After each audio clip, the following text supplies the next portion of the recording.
Hey friend, grab your favorite cup and fill it with whatever helps you feel settled for a second, because today's clarity came from a place I absolutely did not expect. My celery detox juice.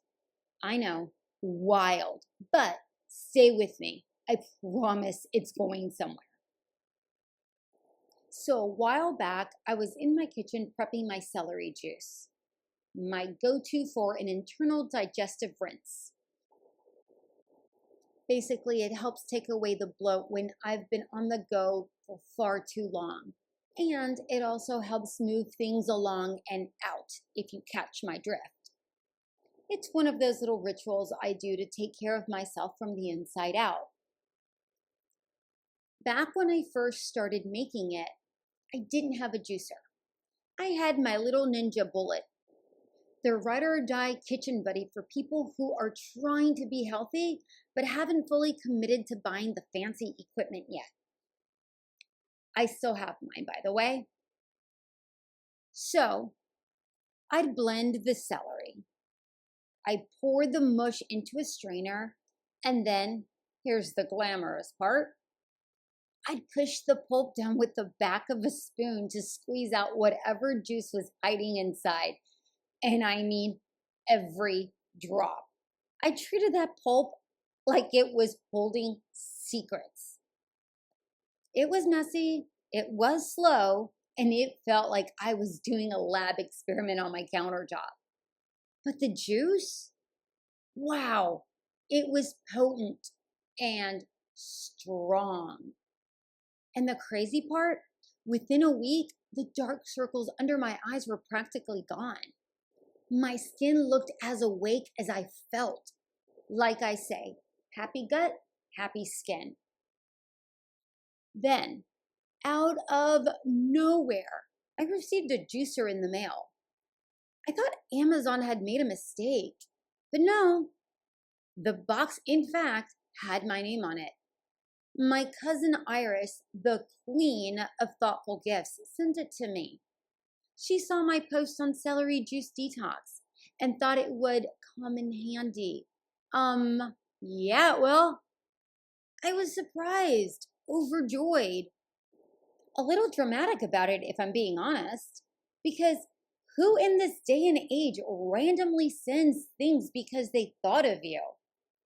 That's for another episode, but for now, let me tell you, the first morning I used that juicer, I understood why people rave about it. So fast, so easy, no more spoon pulp torture session. The juice poured out smooth and plentiful. I felt like a real adult for a moment. But the thing is, the juicer left a lot of pulp sitting in the chamber. I mean, a lot. I stared at it like, well, this feels wasteful. But also, I'm not doing all that pressing again. We evolved past that. And of course, if I wanted every last drop, I could have scooped out the pulp and squeezed it manually. I just didn't. Convenience had me hypnotized. Now, here's where things got interesting. A few months later, I realized my glow wasn't glowing after the weekly regimen. My dark circles did lighten, but hadn't almost disappeared like they had when I squeezed the less convenient way. The juice, though I had more of it, was thinner and just didn't do what it was doing before. Not just with my eyes, but with my movements and bloating. And it hit me. The easier method gave me more juice, but less potency. The harder method gave me less juice, but more effectiveness. It was that classic movie moment, you know, when like the camera zooms in and the character suddenly gets it, and the music in the background goes dun dun dun. Cue my brain going, oh, okay. I'm having a revelation right now. I stood there in my kitchen staring at this cup of juice, and a tiny question started poking at me. What else in my life is like this? And suddenly, I'm thinking about everything: food, relationships, money, work, habits, choices. Like, we have fast food that fills our stomachs, but starve ourselves. We buy cheap products because the price is great and then replace them 3 months later. We have thousands of friends on social media, but barely one or two friendships with true depth. And on the flip side, we spend a ridiculous amount of money on hyped up products because someone famous told us to. Or the marketing was sexy. Or because the testimonials made us feel like we were 2 clicks away from a miracle. We pinch our pennies for the bigger house or the nicer car, but cut backs on the things that nurture us. And then we white knuckle our way through burnout. We refuse to outsource because no one else will do it like we want.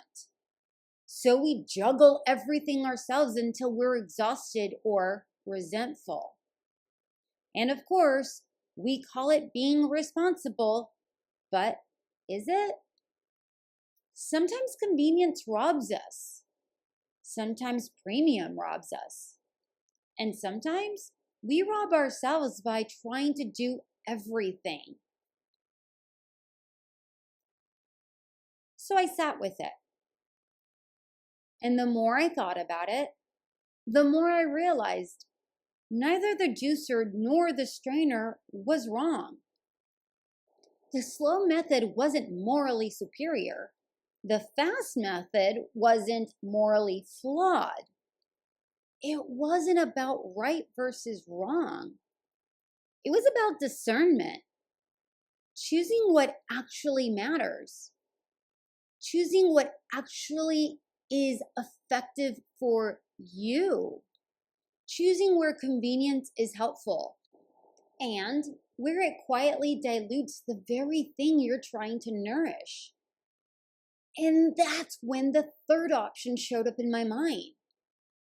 The one that mixes both worlds, the balanced approach. Use the juicer, yes, for ease. But then take 20 seconds to scoop out the pulp and squeeze out the last little bit manually. Not forever, not obsessively, just enough to give that juice a little boost.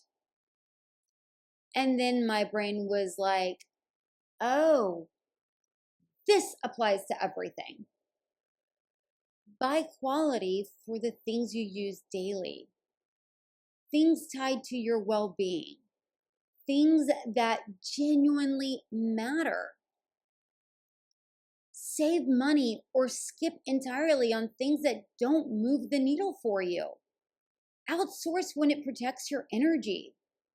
Do things yourself when the process enriches you. Don't let the hype decide for you. Don't let the fear decide for you either. And definitely don't let the crowd decide for you. Because quality isn't a universal standard. Quality is personal. What's effective for you may not be effective for someone else, and that's okay. So, my little celery juice moment ended up whispering something important.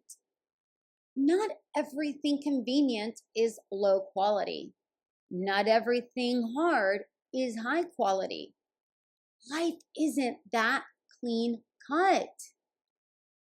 What matters is recognizing what actually works for you, your body, your energies, your values, and then giving those places just a little extra squeeze. Not perfection, not extremes, just intentionality. Here's your sip of the day. The sweet spot isn't in convenience or difficulty. It's in knowing what nourishes you and giving those places that little extra squeeze they deserve. All right, friend, that was today's tiny aha moment. If this episode made something wiggle in your brain or helped you see your own life a little differently, I'd love you to stick around and keep brewing clarity with me. If you're not already following the show, go ahead and tap that follow button so you don't miss the next episode. We sip slowly around here, but we never run out of things to unpack. And hey, if this podcast has ever made you pause, breathe, laugh, or feel a little less alone, consider supporting the show. Every share, every review, every coffee-sized contribution helps keep these mindful moments flowing. You can follow, rate the show, or become a supporter through the link in the show notes. And if you want to scoop up something cute from the merch shop, that link is there too. Thanks for being here. Thanks for listening. And thanks for helping me keep the kettle warm. Until next time, sip slowly, stay gentle, and take good care of you.